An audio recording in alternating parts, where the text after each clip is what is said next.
saber, com essa evolução da Ancine e do incentivo aos produtores independentes, queria saber como está a questão de prestação de contas também, que é um problema que o produtor tem dentro da Ancine, que é a demora dessa prestação de contas e aprovação disso. A evolução disso, o quadro funcional. Nosso foco principal não está na prestação de contas. Nós temos feito movimentos. No ano passado nós fizemos um movimento importante fizemos um acordo com a Controladoria Geral da União e com o TCU, que permitiu um processo simplificado de aprovação de prestação de contas de um passivo de 10 anos. Isso permitiu uma maior agilidade. Esse ano nós colocamos em consulta pública um regulamento de prestação de contas, que o setor pediu adiamentos sucessivos, a gente deu mais prazo para as contribuições do setor, já encerrou a consulta pública, nós estamos em processamento e brevemente deve ser publicado esse regulamento. Mas digo a vocês que esse é um problema crônico do Estado brasileiro. É um problema crônico da Ancine, do Ministério da Saúde, da Educação, do Ministério da Cultura, do Ministério da Agricultura, do Ministério da Justiça, de todos os órgãos de governo, na relação com as obrigações que a Constituição e que a disciplina da lei orçamentária estabeleceu. Ou seja, a obrigação de pedir prestação de contas detalhadas, notas fiscais e todos os instrumentos de prestação de contas, de todo o recurso público que é concedido naquilo que é convênio ou similar a convênio, que é a maneira como o governo funciona.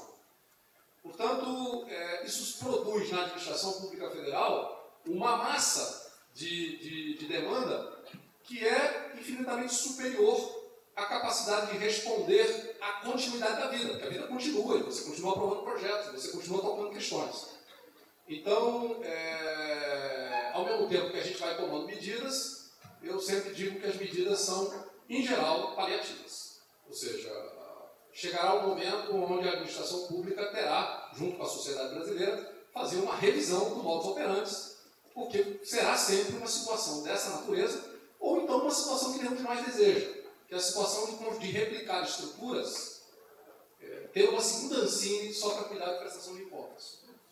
Coisa que ninguém deseja, eu pelo menos não desejo, e portanto, mas nós dependemos de soluções mais estruturais, que vão além da esfera da agência. Estou tentando nos adaptar à cadeira aqui, que é meio diferente. Onde é que está a próxima pergunta, por favor? Onde está? Pode falar. Oi. Bom dia, Manuel. Parabéns pela... Bom dia a todos. Parabéns pela iniciativa. Eu sou Tata Amaral, produtora de filmes e de audiovisual para televisão. Gostaria de saber se o processo de aprovação de projetos em comum com televisões passa pela Ancine também. De conteúdos que vão ser carregados em televisão. Só aqueles que receberem investimento público. Todos os outros, não. Ou seja, isso é importante. Você me dá a oportunidade de fixar uma questão que eu acho que já está relativamente clara, mas nunca é demais repetir. Uma coisa é o carregamento das obrigações de conteúdo brasileiro. Essa é uma obrigação das programadoras e é uma obrigação das empacotadoras, independente das circunstâncias da existência ou não de financiamento público. Existe uma obrigação de carregamento de conteúdos brasileiros. Todas as obras que sejam feitas entre as programadoras e os produtores, sejam eles independentes ou não, envolvendo apenas investimento privado, não tem razão alguma para procurarem a Ancine, a não ser no momento de registro do certificado de produto brasileiro e no momento de registro do CRT. O certificado de registro de título. Portanto, não há razão para procurar a Ancine. Devem observar a disciplina de direitos que está fixada na Instrução Normativa número 100. Deve atender aqueles aspectos que estão lá fixados. Ou seja, o poder dirigente sobre o patrimônio da obra audiovisual, no caso da obra de produção independente, deve estar em mãos do produtor independente. e o poder dirigente sobre o patrimônio da obra audiovisual, em caso de produção brasileira em geral, deve estar em mãos de brasileiros. No caso que vá investimento público, aí sim, ele deve ser submetido ao processo de aprovação de projetos na Ancine, tanto por incentivo fiscal quanto pelo Fundo Setorial do Audiovisual, já que o Fundo Setorial do Audiovisual agora exige que o projeto também se inscreva na Ancine e exige que tenha um orçamento padronizado, um orçamento único padronizado. Eu aproveito ainda para dizer que nós aprovamos na semana passada as minutas do regulamento da emissão do certificado de produto brasileiro e a minuta do processo de emissão do certificado de registro de títulos. Então, está em consulta pública, essas duas minutas estão em consulta pública. Destaco para vocês que elas são basicamente procedimentais, já que as regras de negócio já estão fixadas na IN 100, mas são procedimentais, mas são importantes e nós queremos conhecer a opinião de vocês. E será realizada uma audiência pública no dia 13 de junho, aqui em São Paulo, e 15 no Rio de Janeiro. Audiência pública sobre essas duas minutas, que eu destaco, são procedimentais, mas elas são importantes para a montagem da mecânica geral de aplicação das nossas normas. Tá, você tinha mais um comentário? Já? Tá bom. Obrigado. Onde é que está? Próximo aqui, Odete. Olá, bom dia a todos. Parabéns, Manuel, pela essa batalha que hoje culmina na regulamentação. Parabéns, André, pelo fórum. Meu nome é Odete Cruz, eu sou diretora executiva da ABPI TV, Associação Brasileira dos Produtores Independentes de Televisão. E a minha pergunta, Manuel, é relativa a esses dois itens importantes da linha que a agência vai adotar, que é a linha de capitalização das empresas produtoras e da capacitação, que hoje é o nosso grande foco dentro da associação. Esse é o nosso target para os próximos anos. Eu queria ouvir um pouquinho o que a agência tem a dizer a respeito disso. Quando a gente fala em capitalização das empresas, eu evito um pouco esse termo, porque a ideia da agência não é exatamente que o fundo capitalize as empresas, porque a gente entende que sim, é preciso fortalecer as empresas, mas o valor das empresas e o processo de atividade das empresas está ligado aos projetos que ela realiza e à quantidade de projetos que ela tem a oferecer. Então, o modo de atuação da agência em relação às empresas é oferecendo recursos do fundo setorial que permitem investir nestes projetos das empresas. Portanto, dar a elas capacidade de ter mais projetos sendo realizados simultaneamente. Então, nós estamos trabalhando dentro de uma chave que é oferecer linhas de crédito mediante operações bancárias tradicionais, só que com juros subsidiados pelo Fundo Setorial do Audiovisual, de tal maneira que as empresas possam, programadoras e produtoras possam aumentar a escala da sua produção, ter mais projetos sendo desenvolvidos, ter mais obras sendo engatadas, e claro, vão ser estabelecidos um conjunto de salvaguardas em termos de as garantias necessárias para esse crédito, que tipo de contratos podem ser considerados. Nossa ideia é trabalhar com a aceitação de contratos de recebíveis. No caso de programadoras, isso fica mais fácil, porque a própria base de assinantes, a própria expectativa de remuneração pela oferta do canal, o próprio contrato de recebíveis com a empacotadora é suficiente para oferecer garantias de uma linha de crédito. No caso dos produtores, isso já é mais complexo. Então, nós estamos numa fase ainda inicial de desenho desses caminhos.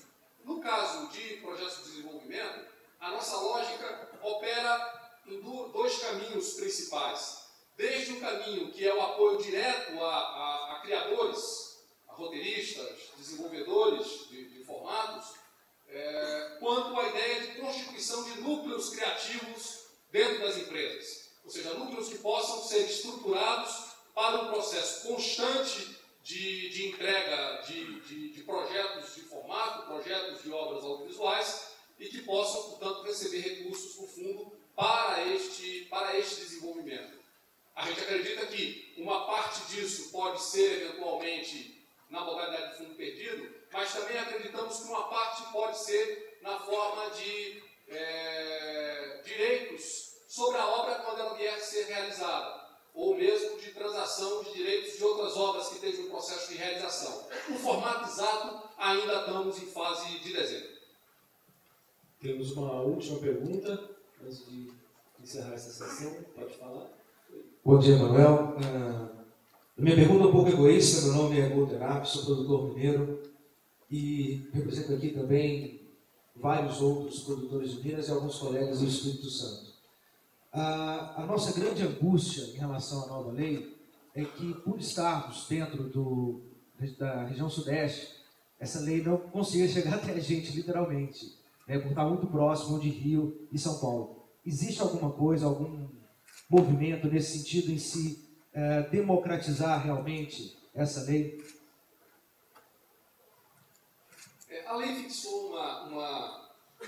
fixou um comando direto para um investimento na região norte, nordeste e centro-oeste. Mas a nossa percepção é que, ao fixar esse comando, ela quis também fixar a ideia do desenvolvimento regional, em geral. Nós temos consciência que a realidade de Minas e do Espírito Santo não é similar à realidade de São Paulo e Rio de Janeiro. Assim como a realidade do Paraná, Santa Catarina e Rio Grande do Sul não é similar à realidade do Rio de Janeiro e de São Paulo. Portanto, nossa tendência é, na medida em que estruturamos os programas regionais, também trabalhemos com ações regionais em relação a Minas e Espírito Santo. E eu diria que podemos chegar em algum momento também a ter ações regionais em relação a Rio e São Paulo. Porque se esse modelo vinga e se mostra eficiente, também nos polos mais desenvolvidos da produção audiovisual, pode ser interessante você ter um processo de parceria localizado. Isso pode, inclusive, funcionar como um estímulo para que os governos de Estado assumam mais compromissos. A gente tem percebido nessa movimentação nossa no Nordeste e no Sul, de que a mera menção à movimentação nessa direção faz os governos de Estado se animarem a encontrar dinheiro onde antes não encontravam. E não apenas dinheiro, a encontrarem áreas do governo que se dedicam àquele assunto, ou que queiram se dedicar àquele assunto. Por exemplo, no Ceará, isso está ocorrendo através da Agência de Desenvolvimento do Ceará. É uma novidade, de um ano para cá. No Sul, esse assunto está entrando via Banco Regional de Desenvolvimento do Extremo Sul. Então, a gente vê que essas movimentações elas são positivas. Então, eu diria que não sinta isso como um problema, não. É uma questão que chegará o tempo de equacionarmos e nós estaremos tomando todos os cuidados permanentes para que tudo que a gente monte nacionalmente mantenha lógicas nacionais, efetivamente nacionais. Para dar um exemplo, nós mantivemos nas diversas linhas que nós abrimos do fundo, a gente manteve políticas de indução regional. Mantivemos. Independente de que a lei tenha estabelecido agora uma outra maneira de lidar com a questão regional. Na verdade, eu vejo como uma grande solução, né? Porque, para fazer um pouco de propaganda, nós temos equipamentos profissionais e um custo de produção muito menor e somos próximos dos grandes centros exibidores. Então, acho que também... Eu estou de acordo com você. Eu acho assim... Fazendo um comercial aqui. E eu diria mais até. É aquela história que a gente estava falando aqui, daquilo que está fora do padrão, né? Ou seja, você tem mais gente criando, mais gente em contato com a cultura de diversos lugares criando. E essa capacidade instalada, que eu sei que está instalada no país inteiro. O país inteiro tem uma capacidade instalada de criação. A questão é canalizá-la, a questão é trazê-la para certos padrões adotados na transmissão, padrões técnicos. A questão é dar voz, permitir que essa voz emerja.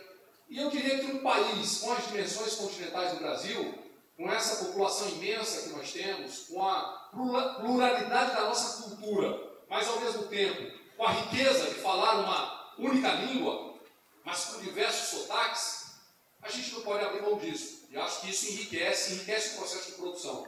Então, eu olho isso menos pelo ângulo da competição com os produtores do Rio e de São Paulo, mas eu olho mais pelo ângulo do quanto isso é bom para o país quando esses diversos sotaques conseguem se expressar e conseguem ter a oportunidade de se apresentar.